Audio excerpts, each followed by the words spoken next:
Alright guys,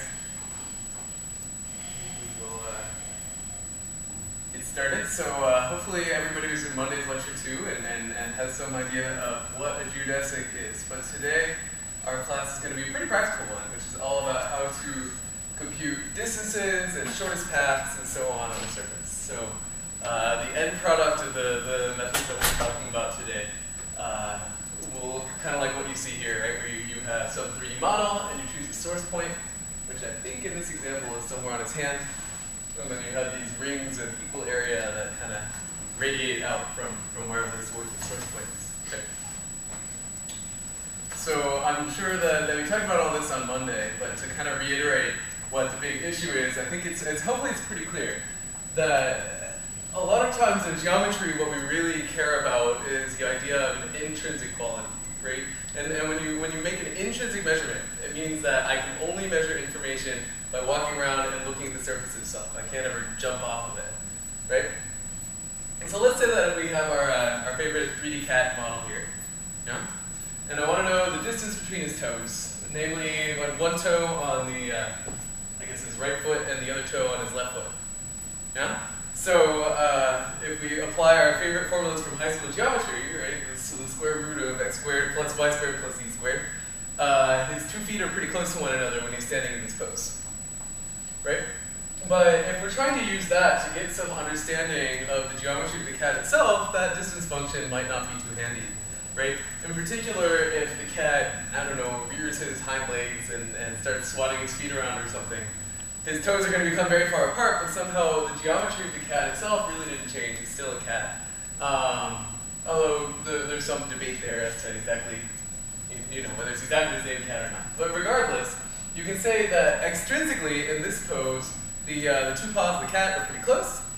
But intrinsically, right, if I'm going to measure distances only by walking along the surface of the cat, then I've got to go all the way up to his front side here and then back down to the other paw, and now they look a lot farther away. Right? So we're pretty good at computing extrinsic distances. But today we're going to talk about how to compute intrinsic distances, namely how do we find geodesics and shortest paths that are constrained to move only along the surface of the cat. Yeah? So I think this is a pretty well-defined and reasonable problem, and thankfully one that computer scientists actually know something about. But there are all kinds of interesting complicating factors. So let's say I want to find the shortest path on a plane. Hopefully we can all do that by now. If I have 2 points on the whiteboard and I want to connect them with the shortest path, in fact, you proved this on the first homework, although you might not have noticed, that the shortest path between 2 points is a straight line. Right? And one way to obtain a straight line is to look in the direction that you want to walk, right, and just start walking that way. Right? And this sort of corresponds to, I guess, Adrian's discussion of the Hop-Reno theorem and all these other things, that locally, if I just point myself in the direction that I want to walk to get a shortest path and start walking that way, at least for some amount of time, I'll actually get the shortest path between where I started and where I'm going. Yeah, so let's say that I'm standing at this point here on, I don't know why they put an earth texture on this double torus, but whatever. So we're standing on the earth with 2 holes, and I point myself in the red direction and I start walking forward. For some amount of time, I'm guaranteed that I'm following the shortest path. But these guys point out a really bizarre phenomenon, which is that if I walk along the red path, the yellow path, or the green path, all of which are traced out just by kind of following your toes and walking forward, all of them end up at the same green flag. Right? But if you can kind of eyeball these paths, then it's pretty clear that they don't have the same length. This isn't a property that we have in R2 or R3, right? In 2 space and 3 space, no matter how far we walk forward, we'll continue walking along a straight line, we'll continue being on the shortest path between all the points that we've seen so far. But apparently that's not the case here, right? That if I walk along the green line for some amount of time, I'm on the shortest path, but by the time I get to this flag here, we've now shown that there's some other path that's clearly a lot shorter. Right? It's not quite enough to just to kind of, to use the toucan sand strategy, right? To follow your nose and just walk forward. We really do have to do some amount of optimization here to figure out what is the best path globally between the source, or this little blue flag, and the target, the green flag there. Yeah? Now, before I proceed any farther, we should have a little bit of a reality check, which is that in a number of applications that we care about and use every day, extrinsic distances are perfectly fine. And, in fact, you can show that to some order, the extrinsic distance and the intrinsic distance are the same. So if you're only worried about very small neighborhoods, or if your surface happens to look kind of spherical or planar, right, then we already know that the shortest distance between 2 points on a plane is the straight line, right? So if your surface is some approximation of a plane, then you expect that distance to do okay. So the algorithms that we'll talk about today are not free, right? If I want to compute the shortest distance between the ear and the tail of the bunny, I'm going to have to run some thing that'll consider all or some subset of the vertices of this bunny model here. If I just want some approximation of the distance, right, I can just subtract the locations and take the norm. It's a heck of a lot faster. And you really should think twice about whether or not you're going to need something as complicated as computing all these geodesic distances. But that aside, there are a lot of applications for which it does matter, and indeed, you can see them on this bunny model. So let's say I really do care about distances, and I look at the inner part of his ear, and then I look at the flip side of his ear on kind of the outside, right? So kind of like I give the bunny a piercing, you know? Then the intrinsic, or another good example of this, actually a better one, let's put down the drink here, is a hamburger bun. Here's hamburger bun. And let's say that I want to find the shortest distance along the hamburger bun between this point and this point, yeah? Well, this is sort of an example that's constructed to be as evil as possible. In particular, this extrinsic distance here, right, it's quite small. In fact, if I have an ideal hamburger bun, at least in the Atkins sense, this is very short, right? This is a very small distance here. But the distance between these points intrinsically is quite long. And that doesn't go away as I refine the hamburger bun.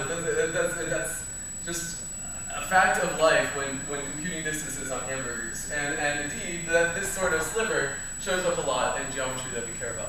And in that case, we really do need to apply a smarter shortest path algorithm. So there are a lot of queries that we'll talk about today.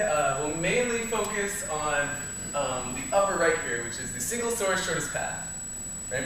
So the idea of this query is that you give me a point on my surface, and I give you the distance from that point to all other points on the surface, and maybe some nice way to backtrack, you know, to walk backward and figure out what the path was that I took to compute that distance.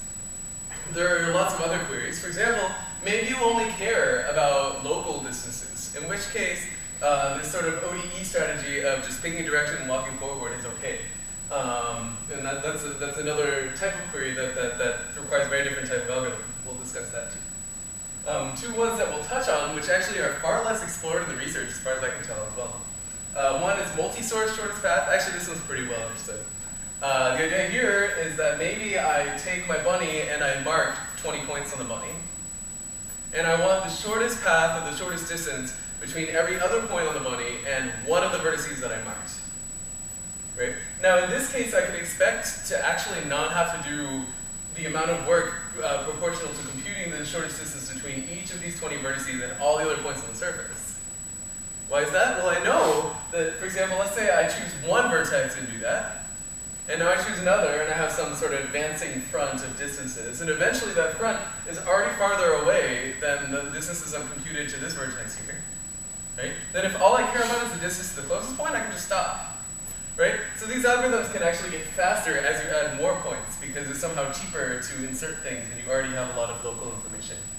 And then finally, a really interesting case, and one that I've been doing some reading about because I think it's kind of a cool problem, is the idea of all pairs shortest paths on the surface. So unfortunately, a lot of the piece of geometry that we care about in geometry processing, it have upwards of millions of vertices and triangles and so on, right? So there are lots of all pairs shortest paths algorithms out there in life. Right? If you take CS161, you learn that little four-liner. Is that Floyd Marshall? I always get the names backward. Where literally in like 4 lines of code, you can compute all of the shortest distances between all pairs of vertices on the surface. At least if you think Dijkstra's algorithm works. But even just storing that huge, 10 million by 10 million matrix is not a thing that we can do. right? It's just a lot of numbers. And as I refine my surface and add more vertices, I'm going to have to make this matrix quadratically bigger. But does that matrix really get that much more interesting? No, right? Because I'm just sort of sticking vertices between them, and the distances are going to be these little epsilon changes, right? So an interesting question is, can I construct a data structure on top of this 3D mesh that makes sort of all paired shortest path queries easier? Namely, can I do a little bit of pre-computation so that now if we play this game where you hand me 2 points and I hand you back some approximation of the distance or the path or what have you, that it won't take quite as long as n log n or whatever these algorithms that we'll discuss today take. Does that make sense? But lots of different queries that we talked about that all involve distances along surfaces. So remember that in this class, our favorite data structure in the world is going to be the triangle mesh. And indeed, lucky for us, the triangle mesh already gives us a pretty nice way to approximate some sort of geodesic distance between points, right? Namely, if you kind of squint and you ignore the fact that these guys are connected into triangles, all a triangle mesh is a graph, right? Basically, you have a bunch of vertices and you have a bunch of edges, the edges just being the sides of the triangles, right? And hopefully, how many people here have seen at least some shortest path on graph algorithm in their studies? Yeah, so you got a bunch of vertices, a bunch of edges, and we have lots of different ways to compute shortest paths between them. By the way, if you haven't, it's okay. We'll review the ones that are useful in a few minutes.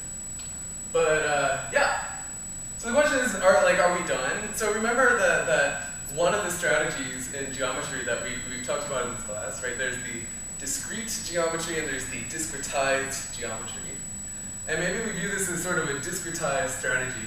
Namely, well, my surface now is constructed out of triangles, so I'm going to compute my distances by approximating my distances with these paths along the triangle edges, and as I refine my mesh, the distances will converge to the ones I want, and life is good, and that's close enough for me.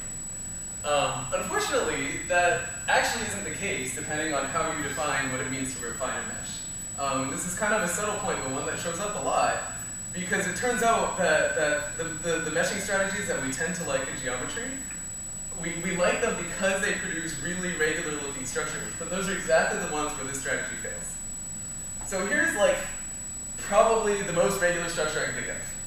So let's say that I want to find shortest distances on a square, and since I'm using my graph shortest path approximation, I'm going to take my square and discretize them into a bunch of triangles like we have here. Yep. So you have to be planar, but really it's just a triangle mesh, and we can use Dijkstra's algorithm any way we want. So can anybody spot what's going to be our issue here when we compute shortest paths on this mesh?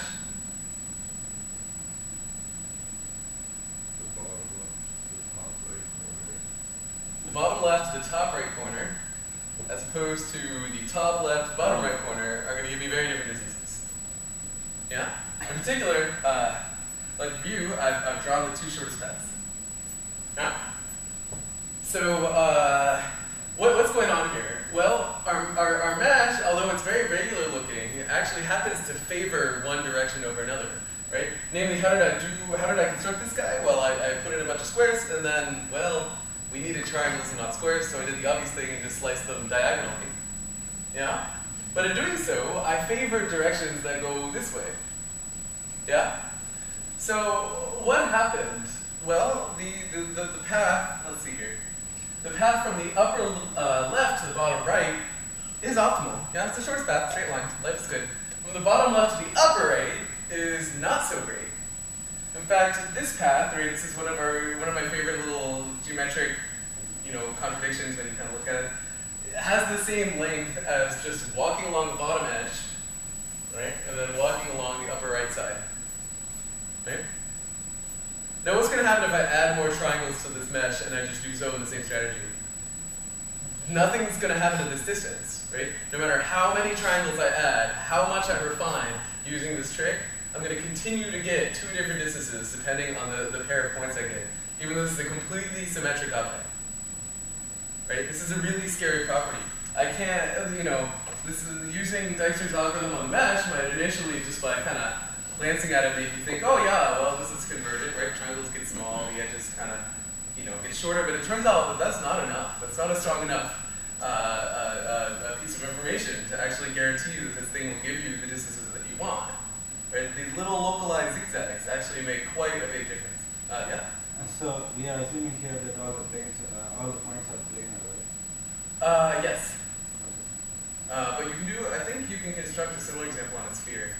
I'd have to think about exactly how to do But that. in that case, we wouldn't know which distance is shorter, right? Let's say all the points are not planar, then it's possible that the zigzag path is giving us a better approximation. So we can try an example in which edges are oscillating back and forth on the true path. Yeah, this obviously is a very extreme example, but this sort of phenomenon can happen quite often. In fact, because our meshing strategies really like these very regular patterns, this thing can happen a lot. In terms of your question, you're right. If I constructed an example where I know the distance, because that makes it a good example, but you're right that there are cases where it might just be a total toss-up, but that just means that all of your distances are bad, right? And certainly all of them are going to be larger than the distance you actually want, which is going to cut across the mesh. Yep. So to summarize, no matter how much we refine this mesh, the distance from left to right going this way is going to be the square root of 2. This way is going to be 2, and it doesn't matter how many triangles I add if I continue to add them in the same pattern. Does this issue make sense? Yeah. What this tells us is that we need a little bit more than Dijkstra's algorithm to compute distances on a surface. In particular, we have all kinds of bad things that can happen if we're not a little bit careful about how we construct these methods. They can be asymmetric, meaning that I give you a mesh of a completely symmetric object, like that square, and depending on which corners I chose, even though they're completely, everything can flip into place from one point to another, I got different distances back out just because of the way that I meshed this object. They're anisotropic, right? Meaning that this guy actually favored one diagonal direction over another, right? And it might not even improve over refinement unless I'm very careful about what I mean by refinement here. That is, it's not enough to just keep sticking in more triangles and trust that my distances will get better. I think if I randomly stick in triangles, my distances on average get better. But that's a very difficult theorem to prove, and we might as well just construct a method from the get-go that behaves well, since it'll cost pretty much exactly the same. So hopefully this is enough of a warning to get you guys excited and intrigued by the topic of computing geodesics along surfaces. So our first conclusion so far in part 1 here is that graph shortest path does not converge to geodesic distances. Hopefully we've driven that home. The second thing that I think we've already kind of touched upon, we'll raise your hand, is that often it is an acceptable approximation. And if you have code for Dijkstra's algorithm where you want to run that 4-liner and get all your favorite all-pairs shortest paths, and you don't really care if your graph distances are accurate or not, then go for it. And if you see a symptom of something going wrong, you can always go back and implement one of these later. It's sort of a theme in this class, right? I said this about curvature too, right? You can get arbitrarily complicated with a lot of these geometric techniques, but you might as well choose one that works okay for what you're working on. And once you have a full pipeline, you can begin to excise different parts of this pipeline and put in better ones. But thankfully, graph shortest path algorithms like Dijkstra's and Floyd-Warshall and Bellman-Ford and probably lots of others that I'm not as familiar with are very well understood in computer science. And especially for our audience here, we might as well use them as sort of a starting point for understanding how to compute geodesics. Cool? So with that motivation, I think it's worthwhile to actually go into our favorite graph shortest path algorithms a little bit more in depth and think about what the underlying structure is in these methods that sort of makes them work, and see if we can exploit that to construct a shortest path algorithm on a triangle mesh, say, or a volume instead of just a graph. Cool? So there are a couple of useful principles to keep in mind when we construct a graph shortest path algorithm. These were the sort of highest level ones that I could think of, although in some sense it's sort of propaganda. But there's sort of two useful facts to keep in mind. The first one is that your shortest path had to come from somewhere. Right? So I'm trying to find, for example, let's say that I'm finding shortest paths on a graph. Right? And assuming that I'm not just at the source vertex, in which case the shortest path is pretty darn easy. Now let's say I'm at some other vertex and I want to know where my shortest path is. And I happen to know where the shortest path is to all the other vertices on my graph except for this one. Well, do I have to run all of Dijkstra's algorithms to find the shortest path between my source and the one I'm standing at? No, because I know that the shortest path had to go through one of my neighbors. Right? So really, all I got to do is look at the shortest path to one of my neighbors, right, plus the distance between that neighbor and me, and find the smallest value of all that. Right? This is a localized computation. That's sort of an application of our second observation here, right? Which is that all steps of your shortest path are optimal. Right? In particular, you know, if I maybe on my way to Stanford, you know, I pass by the San Antonio Safeway, right? But for some reason, and I actually did notice this is the case because I'm a little bit weird, I noticed that when I drive to Stanford, I take, you know, El Camino from my apartment, and I drive past that San Antonio Safeway every day, and I see it on my right-hand side. But if I want to go to the San Antonio Safeway, for some reason I go on Alma and cut that way. Now, you know, as psychologists, we can try and figure out what weird cognitive dissonance makes my brain think that's okay. But as people that understand the shortest path problem, we know that this makes no sense, right? That one of those two paths to the Safeway on San Antonio has got to be shorter.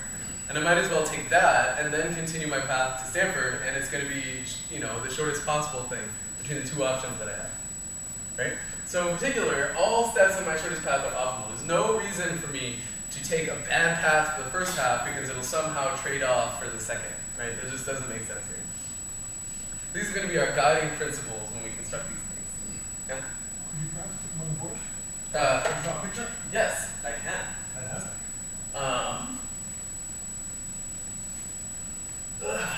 So, yeah.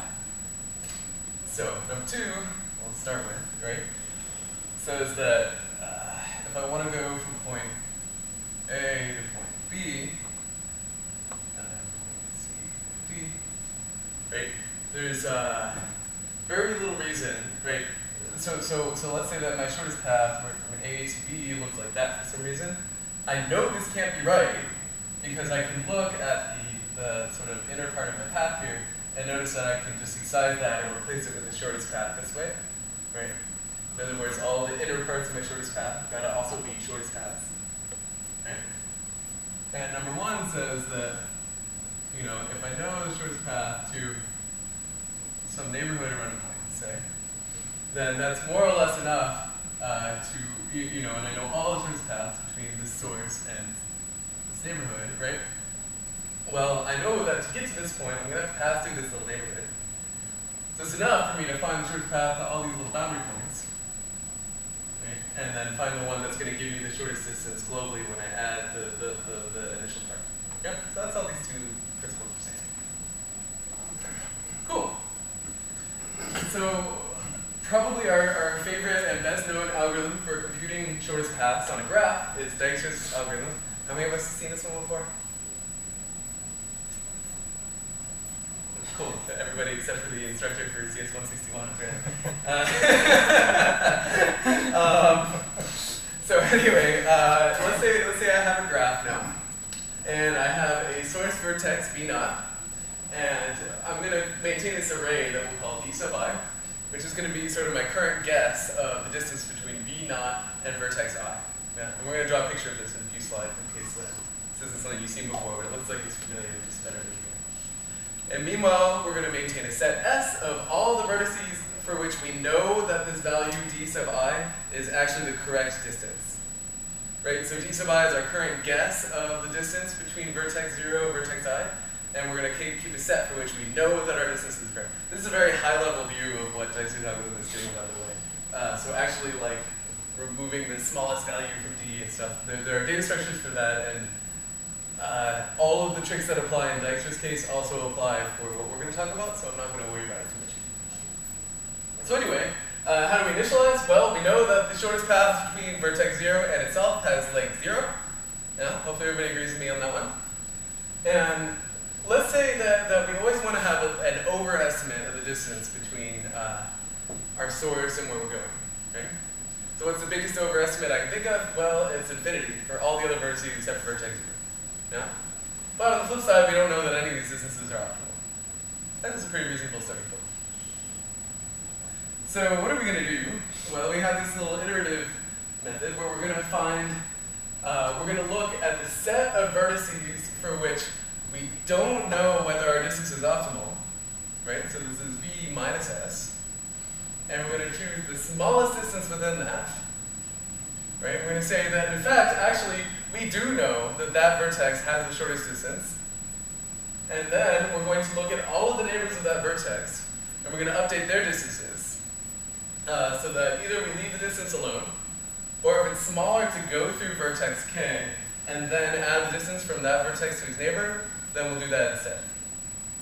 Right? Notice that this is just applying the two principles that we already talked about, right? Namely, right, this little update step here, all he's saying is that I know that the distance to this point has got to go through one of my neighbors. Right? So once I update one of the neighbor's distances, then I might as well update all the guys that are reachable from them, in case the distance might get smaller. Hopefully this sort of high-level version of Dijkstra's algorithm makes some sense. There's an inductive proof that's sort of hiding underneath here, which is that during each iteration, this set S remains optimal, right? Namely that never do I accidentally add a point to the set that doesn't have the shortest distance. Right? That's certainly true for step 0, because set S just contains like nothing. and then what's going to happen? Well, think about it this way. Well, each time that you do apply this update step, right after you add something to set S, you make sure that anything that's adjacent to this set S has the right distance. Yeah? So in that way, you're sort of advancing this wavefront, and then you have this little sliver around the outside of distances that are somehow updated to know about the current set of points that you have. Cool. So an even higher level view of Dijkstra's algorithm is conveniently provided by this little image here, right, where I have some source point right in the middle of my terrain, I guess. And then all Dijkstra's algorithm is doing is keeping track of an advancing wavefront, I think is the word we usually use in propaganda in this field, right? Where basically your initial wavefront, right, your initial set of points that you know the distance to is, well, nothing, right? And then what I'm going to do is start adding distances between that center point and all of the neighbors to the center point and their neighbors and their neighbors and their neighbors, and just keep track of this set S of points for which we know the shortest distance. And if you think about this set S, what you'll notice is that during each iteration, the distance to the farthest away point in S gets a little bit bigger, right? And that's sort of the radius of this wavefront. Yeah? So let's to do a quick example here. Okay? We're basically going to do Dijkstra's algorithm from every possible standpoint here, because it's actually quite handy. Let's say that I have this graph here. If you can't quite see the lengths along the edges, it really doesn't matter a whole lot. And let's say that I want to compute distances from the upper left vertex to all the other ones. Yeah? Well, you can see initially we said that this is from upper left to itself is 0, and for some reason the folks here decided the distance to everything else is 99. Whatever. Well, obviously when I look at all of the distances that I have, and I choose the smallest one that I haven't examined yet, well, it's probably the 0 and not this 99. Right, so what am I going to do? Well, I'll add the 0 to the green set of things that I know the shortest distance for. Yeah? And now I'll update all of its neighbors, right? So the neighbors of the 0, I'm far too short for this sport here. The neighbors of the 0 here, right, go along edges 2, 6, and 9 here. So you can see, thank you. I've never used one of these before. You can see that the distances here I've updated from 99 to 2, 6, and 9. Because they're all accessible from edge 0 this way, right? So then what's the next, just do one more iteration here, what's the next step of Dijkstra's algorithm going to do? Well, it's going to find the shortest distance I haven't looked at so far, right? So if we look at this graph, we've got a bunch of 99s, so 2, 6, and a 9, so that's that 2. Yeah? And when we say, well, now we know that the distance to that 2 has got to be optimal, right? Because what are his choices in life? Well, either he came from one, he's got to come from one of his neighbors, and we've already kind of shown that, all of his neighbors then had to come from the 0, right? So if he's the closest thing to that 0, there's no way to get to that 2 other than from the source vertex, yeah? And now we can update his neighbors, right? So the length of this this edge to this one is 1, right? So 2 plus 1 is 3, and so on. Cool? So hopefully we all understand Dijkstra's method. I think this is one that we all kind of know and love and have coded up tons of times. Right, so now we're going to introduce a method called fast marching, which is just an extension of Dijkstra's algorithm to approximate geodesic distances. Notice I use the word approximate here. This does not give me the exact geodesic distance between points, which is like a little bit disappointing, but unlike the method that I described at the beginning of lecture, this one will actually converge to the proper number if I refine. So what's the big problem here? In case I haven't hammered this point home enough, let's say that I have two adjacent triangles, and I want to find the shortest path between this vertex and this vertex. Right? If I'm constrained to using graph shortest distances, then I got to go up and then back down. But really, I might as well just take straight line. Right? But our graph shortest path algorithm somehow can't deal with the fact that shortest paths on a surface may cut right down the middle of a triangle base. So how are we going to deal with that? Well, sort of the most basic version of fast marching makes an interesting observation, which is that, let's say I chose a source point on the gargoyle somewhere in his nose.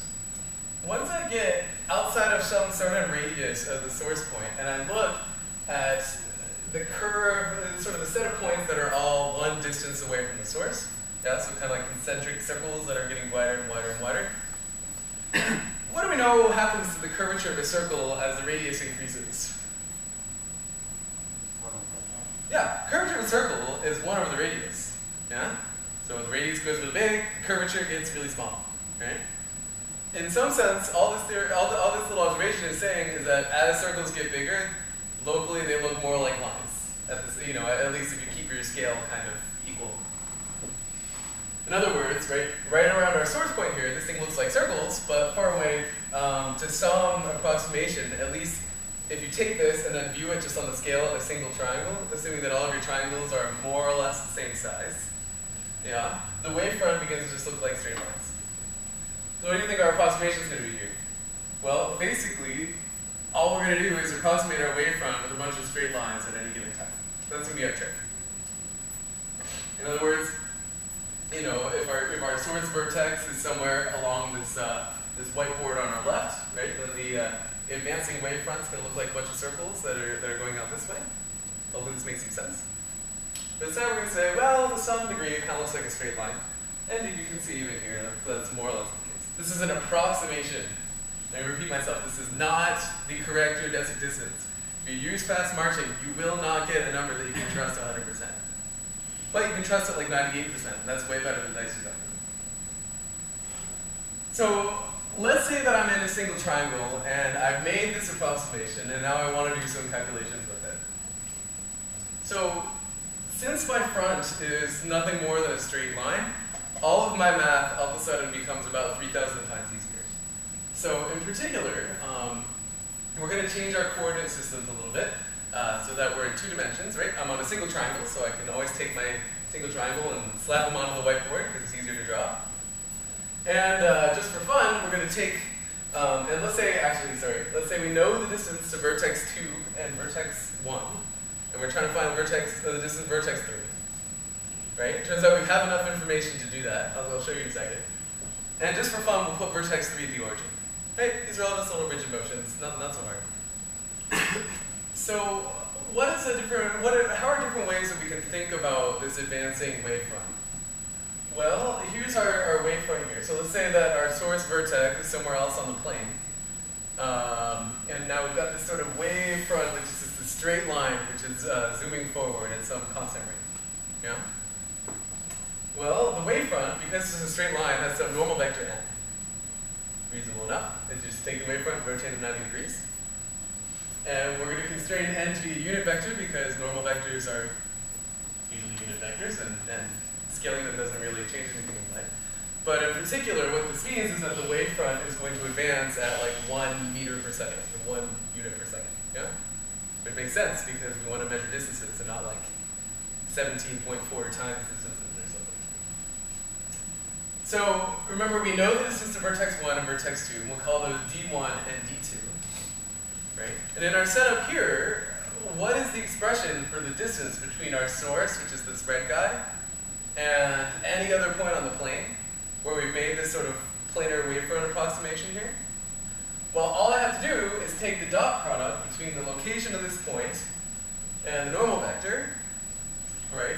And this is a number, if you think about it, that just measures how far in this direction orthogonal to the wavefront I've been moving, right? Because it's just a projection. And then I have to add some shift p to that because I don't know where this point is relative to the source. Does this make sense? Maybe I should draw a picture. Or just the red line represents the points equidistant to the source, right? It represents them, but this is an approximation because it should be a circle. Let's say but it sort of represents the points equidistant to the source. Yes. And when the red line is touching x1, the value there is d1. Exactly. When it touches x2, the value is d2. And eventually it'll hit that third vertex, and then that's the number you want to measure. Yeah, right? that'll be d3. Okay, cool. In particular, let's draw it.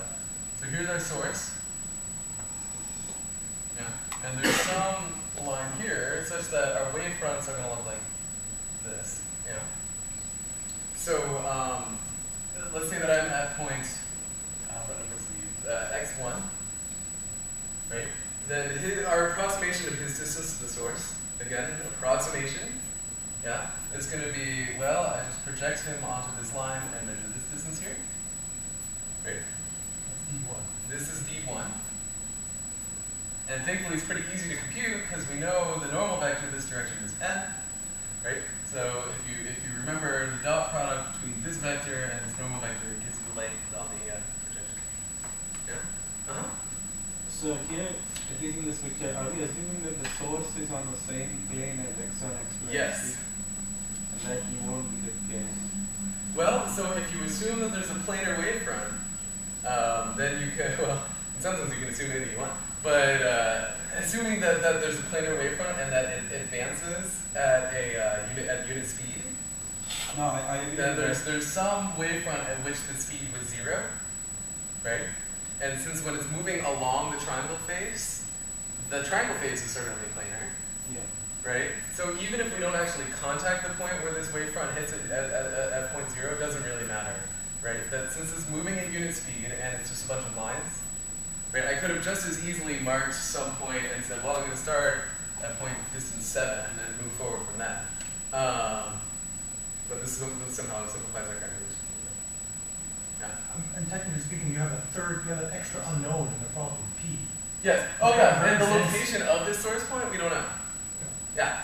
P is an unknown, which you have to solve for in the process as well. Right. So it's not, this p is not the same as the source point that I'm using for all of Dijkstra's algorithm. Yeah. Cool. A little confusing, I know. But basically, the thing to keep in mind is that we have this like little wavefront, which is just some straight line that's moving forward, right? And it's moving orthogonal to a vector n, right? N is the normal of the direction of motion, right? And really, you can think of this expression here, if you don't like this source point p, because you're right, it's not really on a plane, you can think of it as just some parameterization of a bunch of lines moving in this direction, right? In fact, the idea of the source point is just intuition. It's sort of what this p represents, but it's in the end, it's just sort of a symbolic byproduct.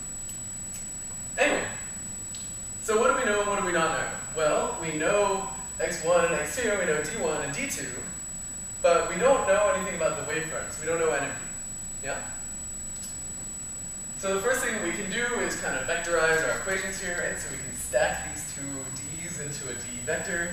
Okay. This thing now becomes n transpose times an x vector, which just combines the two locations of x into a 2x2 matrix. Yeah? And then this p is the same, so you just replicate p twice by multiplying them by just the vector 1, 1. Yeah? So this is now a matrix equation, which is going to be a little bit easier for us. And what do we want to find in the end? We want to find the distance to vertex 3, but since we so conveniently chose vertex 3 to be the origin, that's just equal to p. So in fact, you can see here our choice of p actually has some meaning independent of the choice path column. V's and x's are the same, and I apologize for that. You can see that this is the point where I switched between two papers I was reading when I was preparing slides. Okay, so remember this thing up top is the expression that we had for distances from the last slide. One thing we could do is solve that for the normal vector, right? That's one of our two unknowns. So this gives us the normal vector in terms of this number p. Yeah? But this isn't so great, because in the end, we want both the normal vector and the number p to predict the distance to the third vertex. But thankfully for us, and we'll go back to sort of a deeper meaning from Monday's lecture for why this should be the case. We have one observation that I mentioned, but we haven't used yet, which is that n, this normal, has got to be a unit vector. Right, so let's plug that in. So 1 is equal to dot product then itself. We substitute in this expression here. Right, we get this big, ugly matrix thing back out. But if we do all of our favorite FOIL, right, we multiply everything out, we expand our parentheses, what do we get? Well, we get this complicated expression here in terms of Q, which is the inverse of this little 2 by 2 matrix. By the way, 2 by 2 inverses are free. Hopefully we all know that. In terms of our unknown P, what happened? Well, everything in this expression is actually known, right? Q is a function of x, which is just the points. D is just a bunch of distance numbers that we already know. The only thing that we don't know is P, and this expression is quadratic in P. And hopefully we all know how to solve quadratic equations, right? Negative b plus or minus square root of whatever the heck. You can look it up. So in other words, we now have an expression for p independent of that normal vector n. Yeah, so we can solve it. But who can predict the problem we run into? How many roots does this equation have? Come on, it's quadratic. Michael, how many roots does it have? I think 2. 2, yes, 2 roots. It's quadratic. But we only have one shortest path, so what happened? Well, we have to figure out which of these 2 corresponds to the path that we want. It may have no roots. It may have no roots, but it doesn't. And we won't prove that.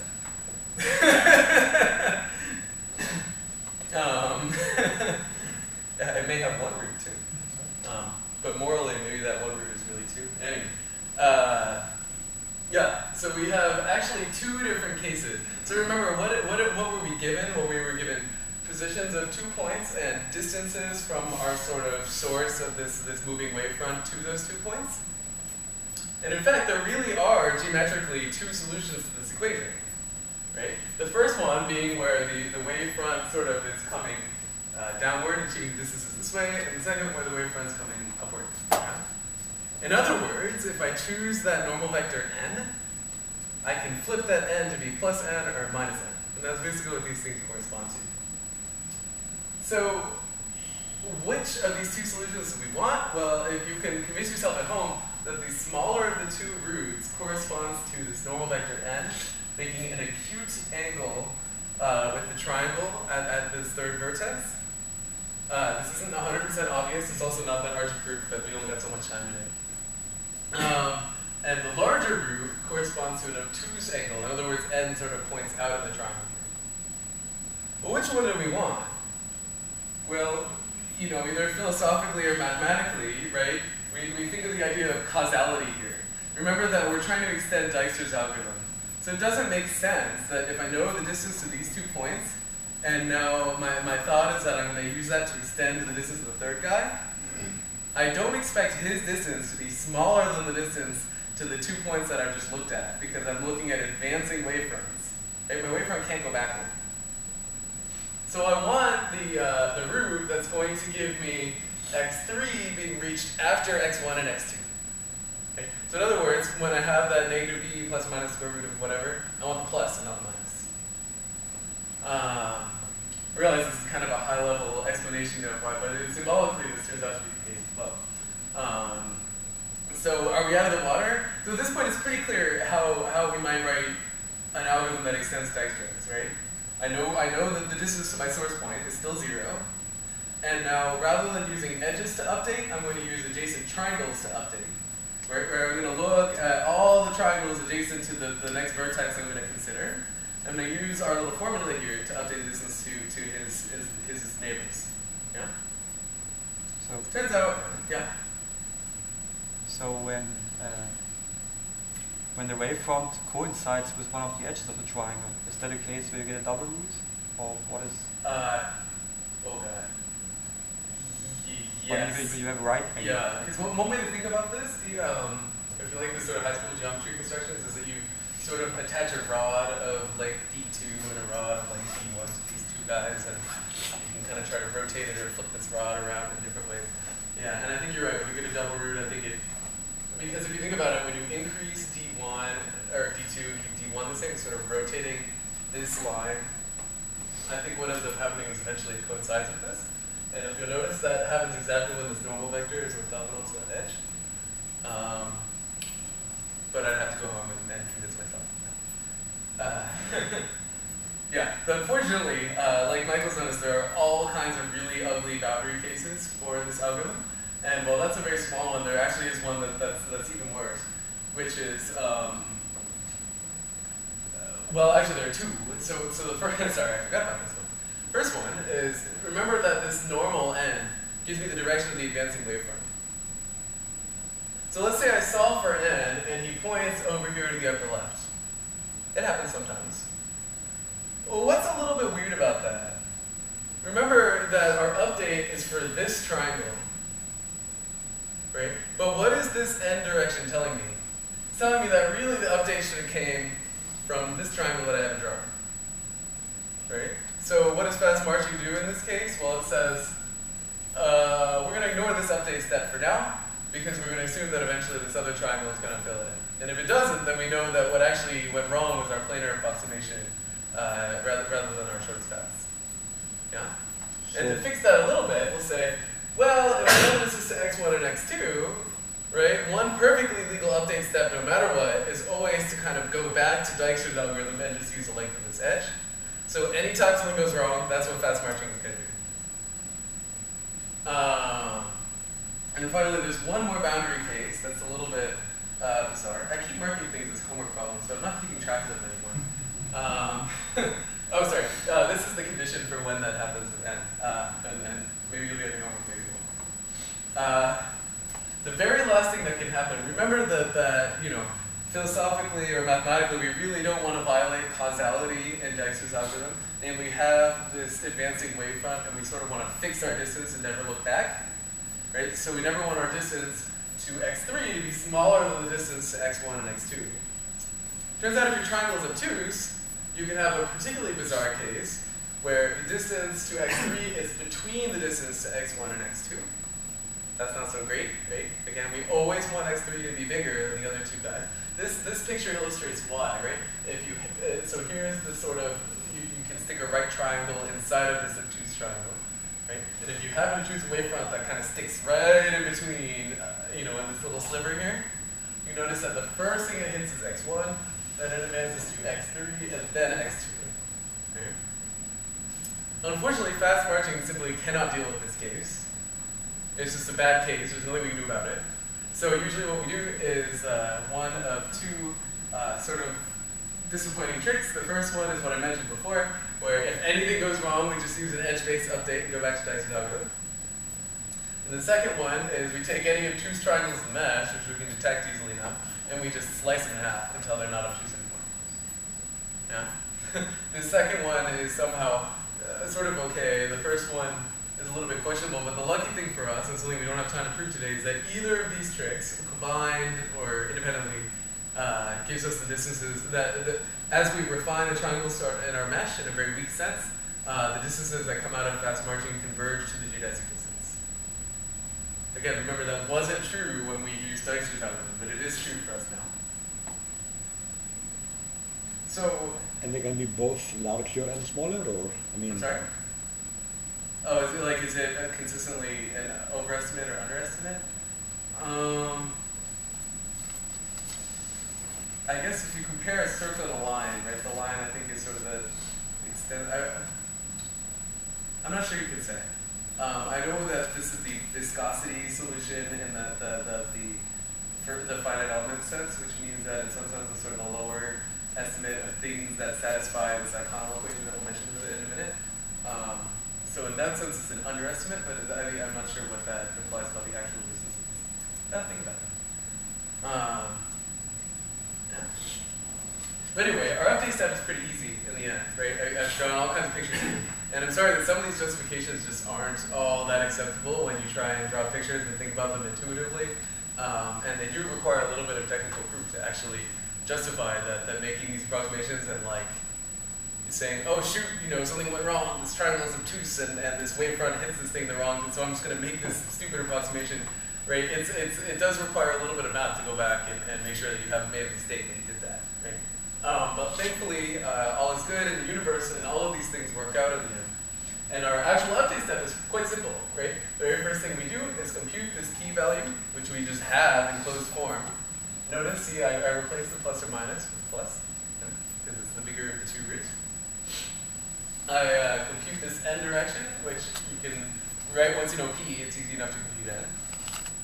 And then what do? Well, I plug into my condition for bad wavefront. And if life is good, then I just minimize between the distance I already had and this new p-value. And otherwise, I'm just going to give up and use Dexter's algorithm, right? Use the path along edges. And it turns out that this update step is very carefully constructed to actually converge in the proper way. So life is good.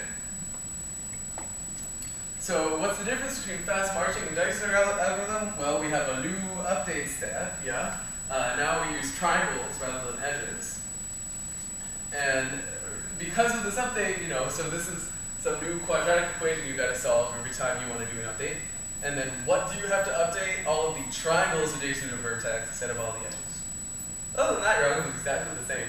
And if you sort of think of these as subroutines, then you can kind of plug them in. And your favorite, bizarre Fibonacci heap data structure for doing Dexter's algorithm, in an optimally fast way, still applies here, and life is good. Now, from a differential geometry standpoint, one important sort of way to understand this fast marching algorithm, which I guess I mentioned a little bit earlier. Did you get to this on Monday? Oh. Oh yeah, actually. Right. Well, intuitively, what's going on is so you can think of the geodesic distance between your source point and all the other points on the surface. That's just some function on your surface. We call it d. Right? What's the value at d at your source point? 0. And what do we think about d? Remember that the level sets of d are sort of these concentric circles that are getting bigger. And what's the rate that these circles are getting bigger? Well, kind of 1 unit per second, right? It's all expanding all at the same time. Right? So it turns out that there's a differential equation we can write down that you can solve for the geodesic distance. This thing is called the iconal equation, which apparently is Greek for image. And basically it says that your function d is the one whose gradient has normal. And it satisfies this condition that it's 0 at this point. There are a couple other conditions we need to make sure that the d doesn't all of a sudden have a singularity and turn back around. But anyway, it turns out that one viewpoint on the fast marching algorithm is that it's an approximation to the solution of this iconal equation. And how can we see that? Well, how did we get to our fast marching update step? Well, the way that we got to it was by making sure that this normal vector, right, which is telling me how fast my wavefront is propagating, we got to it by making sure that this guy was normal. Right? Anyway, this is sort of an alternative explanation of this technique that appeals to people coming from theory. Again, this is still an approximation. If I run fast marching on a mesh, I will not get geodesic distances out. I won't, no matter how hard I try. But the nice thing is that it's a much better approximation. And we can improve it even more. So one reasonable thing you might think of is that, well, on a plane, we know what the wavefronts look like, and we know that the wavefronts aren't straight lines, so why the heck are we using them here? In fact, it's a little bit difficult to construct anything whose shortest distance wavefront is actually a straight line. You get pretty close. But on a plane, it's a circle, yeah? So what these folks did is they basically go through a parallel set of calculations that I went through today, but rather than assuming your wavefront is a straight line, they assume it's a circle, and this just gives you a different update step. It turns out that this behaves a little bit better in some cases, especially right near your source point. Right? As you get farther away, your approximation doesn't matter quite as much. You see the left-hand side, they applied fast marching, and the right-hand side, they applied their own technique here, and it looks a little bit more like circles. But it's still an approximation, A, and B, it turns out that this technique is a little bit less numerically stable, apparently. I think there's some kind of questionable bias that happened in there. So you have to test it and make sure that it behaves okay for the meshes you care about. Here? Aren't you missing one constraint? I mean, if you have a triangle, two vertices give you two constraints, enough for the line, but it's not enough for a circle. You need more information there's for a some circle. additional piece of information they need, but I'm not sure exactly. I didn't read this paper too closely, but I think. Okay. Let's see here.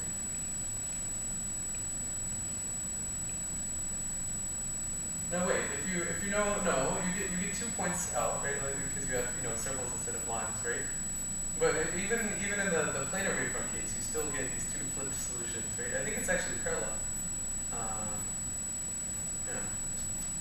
Interestingly, I actually implemented this for an internship. I think you're right. It's okay. There are other special cases of fast marching that you can do you can march even faster. One case is geodesic distances on a plane sounds like a contradiction in terms, but it's actually not. So let's say that I wanted to solve a maze, right? And one way to think about a maze is that I take this little mesh of this square here, and I kind of remove from it the walls of my maze. So all of a sudden, shortest paths aren't straight lines anymore because I can't cut through the wall. Yeah. So I can still mesh this weird object and run fast marching to obtain some idea of shortest paths along this maze. This is probably the optimal way to solve a maze. I don't think so, but whatever. And if I take this maze and I discretize it on a nice grid, then what happens is you can actually view fast marching as a rasterization step, which is sort of for graphics people is very surprising and very obscure. It takes a little bit of time to read through this, but because of this, we can use all of our favorite parallel sort of GPU tricks actually to fill in distances, which is quite surprising. And also for surfaces that are parameterized rather than triangulated, right? So you look at them as a function over the plane. You can also get a slightly better fast marching algorithm than what we've talked about today. Now on the theoretical side, right? So remember the fast marching algorithm is basically solving this ODE, PDE, whatever. That's the iconal equation, where the iconal equation just says that distances from your source vertex are basically the things that satisfy having unit gradient and march out in a reasonable way. But that's not the only differential equation that you can solve and get some approximation of geodesic distances. And in fact, one of our colleagues at Caltech recently published a paper that writes down a different PDE that you can also solve to give you geodesics. So in their case, what they do, and I'm only going to cover this at a high level, and then in about 2 weeks, you guys will have all the tools you'll need to implement this method. You can see that it's 3 lines long, which is kind of nice. And literally in MATLAB, it actually is 3 lines long. In C++, it's like 2,000. Anyway, what do they do? Well, they notice that if let's say that I took my source point and I put just a little pinprick of heat right at that point, and then I watch that heat disperse along the surface for some small amount of time. Right? Well, obviously, the heat is going to get to points that are close to that source point a lot faster than it's going to get to like the opposite side of the surface, right? And it turns out that theoretically, if you look, the amount of heat that disperses from the source to all the other guys is actually you can use that to recover the distance between those points, at least for very small times t. So what does he do? He says, okay, I'm going to put a little delta of heat at the source point that I care about. I'm going to diffuse it out for some amount of time. Those of us in the CME department know that there's all kinds of ways that we can diffuse heat, solve the heat quotient. We'll talk about a few in a couple weeks. This gives us some vector field for sort of the direction in which the heat is moving, right, just by taking the gradient of this function. So I normalize this thing, right? Now I have a unit vector field, and that looks awfully like that iconal equation that I mentioned before. Right? And I solve the second one that asks that I can get a function who actually, whose gradient now is this unit vector field. But anyway, this is not important for us to know in detail, but it is sort of one alternative that's kind of nice because it gives you 2 linear solves. Unfortunately, it's still an approximation. And in fact, this is a really strange, from a numerical standpoint, this is a little bit of a tricky approximation to make because the larger amount of time that you diffuse out your heat, the worse this approximation gets. right? But on the flip side, if I only diffuse out my heat for like this itty-bitty amount of time, what's my heat function going to look like? Well, it's going to look like pretty much 1 on the vertex that I started at, 0 everywhere else. And if I take his gradient, that's going to give me noise. Right? So there's a funny sort of sweet spot for how to choose this value of T. So that it's big enough to get interesting heat values everywhere, but not so big that your approximation breaks down. And I think there's still a little bit of research that needs to be done there to choose this in the right way. Anyway, like I mentioned, we've now solved one geodesic problem, right? The single source shortest path problem, but there are many others, right? And maybe all I do care about is the one where I stand at a point, I look at my toes, and I start walking forward. And thankfully, I think we could have implemented this sort of technique in high school, at least on a triangle mesh. Right? Because what do? Well, I know that my triangle mesh consists of a bunch of little planar faces, right? So along the planar face, following the shortest path along my toes is as simple as walking along a straight line. Right? Now I reach one of these facets, and I kind of just want to turn my way over the facet and keep marching. So let's see if we can formalize this a little bit. Now again, remember, the downside and side of it is that you could get any of these 3 curves as your shortest path. Yeah? So this is viewed as an initial value problem, right? Meaning that I give you the initial point that you're standing at, and the direction you're walking, and you just start moving, right? It's like you're solving an ODE instead of a PDE. And what happens here? So let's say that I start at this flag, and I point you in this direction. Well, you're perfectly happy to get all the way to this point here. And then what's the most reasonable way to sort of keep marching forward? Well, one way to think about this is that you had better get the shortest path between this point and some point on the next triangle, right? Never mind all the other triangles on the mesh, right? Remember that our principles that are erased, one of them is that locally my path has got to be shortening, right? So if I take one point on this side of this facet and one point right on the other side of the facet, following the rule that I'm going to give you in a second, that better give you the shortest path between those 2 points. Yeah? And it turns out one very easy way to write down a condition is that the angle formed on my left-hand side, theta L, and the angle formed on my right-hand side, theta R, are equal. Now, why should that condition be the case? Well, think about it this way. So I've drawn you my shortest path on the surface, right? And now let's say I take these 2 adjacent facets, right? They're just little planar triangles. And maybe I put them on a hinge. Yeah? So I got these 2 triangles, they're on a hinge like that. I could adjust the angles so that they're flat, right? Namely, that I hinge the 2 adjacent guys so that they're all on the same plane. I can always do this for 2 adjacent triangles. Can't do it for 3, but 2 is fine. Well, if I want, does the distance change as I change around this hinge between points on these 2 adjacent faces?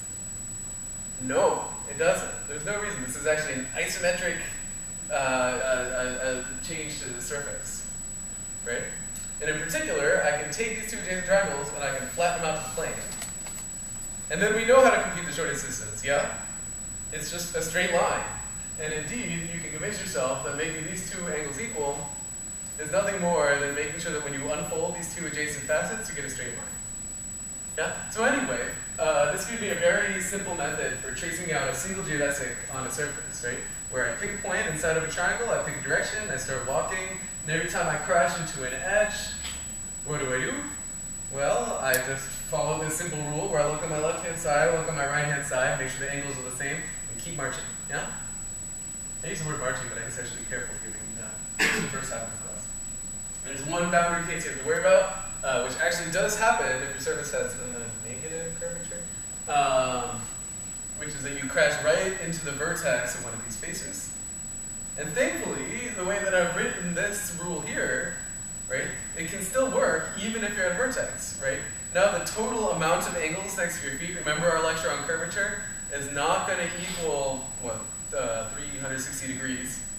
But we can still enforce that the angle on our left, the angle on our right is the same. And indeed, this turns out to be the correct thing to get a shortest path. Locally, very simple rule to follow. It takes 0 time to just march along this thing. And if you remember our half-edge data structure, right, the half-edge is like ideally suited for this sort of a calculation, right? Because what am I going to do? Well, I'll start on this face, right? and then I'll figure out what edge that I'm going to be on, and then to figure out the next face I do, all I do is take that half edge, flip them over, and keep walking. Right? So this is the sort of algorithm that we really like in the half edge. Is the case in which you encounter the exact vertex a real one, or just No, it's a real case. So the way to think about it is that if your surface has a bunch of, like if your surface is very pointy, then eventually you're going to kind of let's draw a picture. Rather than maybe my arm. Hopefully we can get this right. basically you have the program for that case? Yes, we do. So what's a case where this happens? It's an initial value problem, right? So you can decide to walk at a vertex. Yeah, but this question is like, does this happen just on a set of measure 0, or do you have bad luck and actually have to worry about this case? And I Like think if you pick 2 points at random, is that shortest path going to pass through? but remember, you only pick 1 point in initial direction, and I think that's enough to crash you into a vertex pretty If you often. get to pick the initial direction, then yes, you could make yourself in a vertex. So you can try a case in the first Yeah. What about Or a subsequent. Yeah, so I think the way that you resolve this, you locate surfaces that are kind of look like this, and then you can construct ones where your shortest path kind of scarves up. And in that case, eventually you can hit one of these vertices like that. Yeah, if you post some calculus, I'll try and find a picture of a case where that actually happens. But the short answer is yes. You do have to worry about this. I think on hyperbolic surfaces too, what ends up happening is things kind of bunch in a funny way. But anyway, like I said, yeah. Maybe related, when you continue walking with this strategy, what's the generic case? Do you sweep out the whole surface? Or Yeah, you just keep going. or you, In fact, no, on I a think- torus, if you choose an irrational sort of looking direction to walk in, then you'll eventually cover, the entire surface of the torus in some way, some process. So you will always end up in some vertex eventually. I mean, generically, because Yeah, I guess that's kind of a. But you'll end up infinitesimally close to a vertex, but that doesn't say you'll actually run into a vertex. And as far as the algorithm is concerned, that's okay. You don't have to compare it very Yeah, I'm perfectly happy if you're close to a vertex. But you're right. If you spiral around this thing enough times, eventually you're going to get pretty close. But I think you can actually run into a vertex exactly, and that's something that I'll have to discuss. I should have done that before lecture. I didn't do my homework. I apologize. Sorry for getting that. No, that's you're right to ask. But anyway, this algorithm, ignoring this one case that I will look up later, is quite simple. Right? All you do is you unfold adjacent triangles and you keep walking. No, and there are all kinds of ways where I've done this rule. Now, I've given you 2 techniques so far, right? Fast marching is an approximation of geodesics, but it gives you the single source shortest path for the entire surface. And then I gave you this sort of greedy method, which gives me an exact geodesic, right? At least locally, this thing has got to be the shortest path between points, but only a very specific one, namely the one that starts at the source point and goes in the direction I marked, right? Using that to actually compute geodesics is very difficult, right? Because a geodesic is sort of a boundary problem where I give you a source and a target, and I want to fit a curve between them. So the natural question you guys should be asking is, are there techniques for computing the actual, honest to goodness geodesic distance between points on a surface, for example, from a single source? And the answer is yes, but oftentimes these algorithms live in sort of the theory community rather than in the computer graphics community, but not entirely. So the canonical citation, which we'll draw a few pictures of in a moment, but we won't go into a whole lot of detail, is this MMP algorithm here. Here's the top of the paper. And these guys give us an algorithm that runs an n squared log n time for I think n vertices on a mesh. It gives me the shortest paths from at least from a single source. And what is their big idea? Well, the MMP algorithm sort of makes this nice observation, which is that if I want to find the single, or rather a single source shortest path from some source S, all the other vertices, it's not enough to just keep track of distances to the vertices, right? And why is that? Well, remember that picture that we drew a long time ago, right? To get from S to this vertex here, I've got to cut across triangle edges. So rather than doing that, what we do know is that distances along the interior of a flat triangle face are pretty easy to write down. They're just straight lines. So what they do is they keep track of these little windows along each edge. Basically, one way to think about this is that you take an edge and you subdivide it into little pieces that correspond to this little set of shortest paths that are all coming from the same little path, the same series of edges.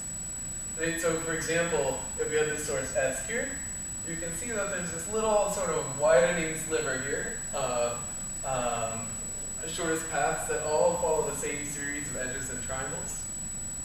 And one way to keep track of that is to subdivide the edge into this little window where things came from and say, well, this window came from that window, came from that window, that one, that one. So, yeah. This is the idea. As you can imagine, this is hell on wheels to actually implement. Thankfully, there actually is one practical implementation that some very kind person implemented this method for us and posted their code online, if you'd like it. And in fact, what they show in this SIGGRAPH paper is that while the worst case complexity of this algorithm is not so great, right, n squared log n is just happy, in a lot of practical cases, it's actually okay. And in fact, they make a couple approximations. Unfortunately, we keep having to do this. They make a couple approximations inside of the MMP algorithm. They can guarantee that it doesn't run in a ton of time, which is nice. So to conclude for today, I do think it's useful to mention one or two more recent things.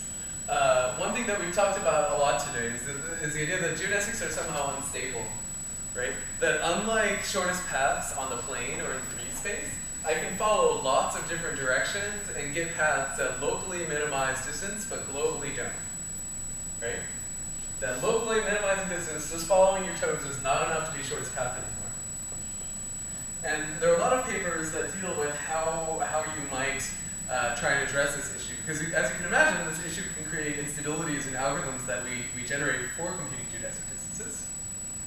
On the theoretical side, one important thing to understand about a surface is its cut locus, right? Which is, you can think of, for a long time, I follow my toes, I walk along this geodesic curve, and it really is, right, by the Hopf-Reno theorem, right, it really is a distance minimizing curve. And then eventually I get to some point, and all of a sudden my curve becomes non-minimizing anymore.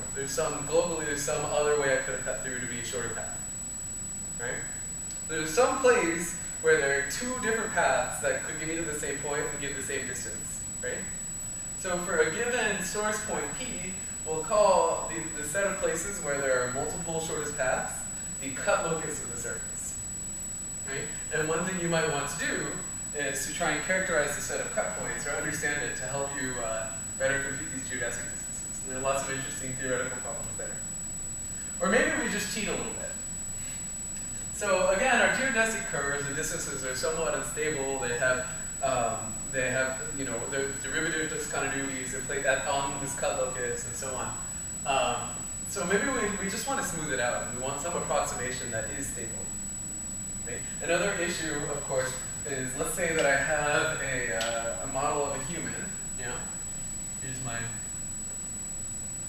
human model, and one of his arms kind of down like this. Right? And maybe my meshing software makes a mistake, right? And he accidentally sticks one little bad triangle right there. What happens to all of my single source geodesic distances from his hand now? They're totally worthless, right? Because accidentally I just created a very short path between his leg and his toe, or between his hand and his toes, right? And somehow we'd like distances to be stable to this, to say that somehow, yeah, this path exists, but the majority of paths go all the way around his arm, and maybe that's not so good. So one recent paper that tries to address these sorts of issues makes something called a fuzzy geodesic. I think our research lab happens to be very, very attracted to fuzzy things. But anyway, what do these guys do? They say, let's say I have a source point P and a target point Q.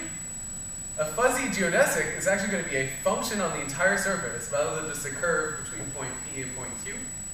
Right? This function is going to be, it's going to sort of evaluate how well the triangle inequality works for that point x. Right? So the distance from P to x plus the distance from x to Q minus the distance from P to Q. Right? By the way, we know that this absolute value is kind of unnecessary by the triangle inequality. D is a distance function. Right? So what does this thing measure? Well, it sort of measures how much work I would have to go to some other point and then to our point Q, rather than just connecting the two directly. Right? And the nice thing that you can prove about this function is that it's very stable on your surface, and it's really no more expensive to compute than the geodesic that you've already done. And there are a couple operations you can do on fuzzy geodesics that are kind of nice. So maybe you want to intersect two geodesic curves. How can you do that? Well, all you got to do is take these two functions on the surface and multiply them. Right? And the places where they're big sort of gives you the points where likely two geodesic curves might intersect. Yeah. So anyway, there are other ways to address this instability problem, right? In the point cloud world, oftentimes we'll take a scan of a horse, and maybe accidentally I just left off its midsection. You know, my scanner just didn't find it, or I wasn't very comprehensive when I was waving it around, or what have you. And so these guys, right? So you can see this horse model here is just triangle soup, right? He has no interesting connectivity here. But the triangles do give me some idea of the tangent plane of the surface at least. And indeed, if you look at Google 3D Warehouse, there are a lot of models that look surprisingly close to this guy. These guys build a structure around, right? They sort of build scaffolding around your 3D model, and then they look at sort of likely the minimal amount of scaffolding you need to make your model one big connected object, and then where your surface sort of is broken or where there's not continuity, they use the scaffolding instead to compute distances. It's another trick. And then finally, the very beginning of class today, I mentioned that there is this one additional question, which is how do you get all pairs of geodesic distances? And for the most part, as far as I can tell, this is a pretty unexplored problem relative to what we've talked about today. There is one technique that was published actually just last year in i3D, where what they do is they take your surface and they sample a bunch of points on it, and they compute pairwise distances between those samples. And then they use those as some approximation to pairwise distance between any pair of points on your surface by saying, okay, if I want the distance between this guy and this guy, I'm going to find like a triangle of points that are nearby him, and a triangle of points that are nearby these guys. Remember that I have pairwise distances between all 6 vertices here now. So I can approximate this path by taking those 2 triangles and trying to embed them in the plane by optimizing in a way that's as close as possible to the distances I actually know, and then just drawing a straight line in the interior. So anyway, is this the be-all and end-all solution to the all-pairs geodesic path problem? Probably not. But it's an indicator that there's a lot more to study here, and there are a lot of interesting questions that actually are pretty much unanswered. So anyway, I think we'll stop there for now. Next week we'll start talking about the derivative parts of differential geometry. So it'll be fun.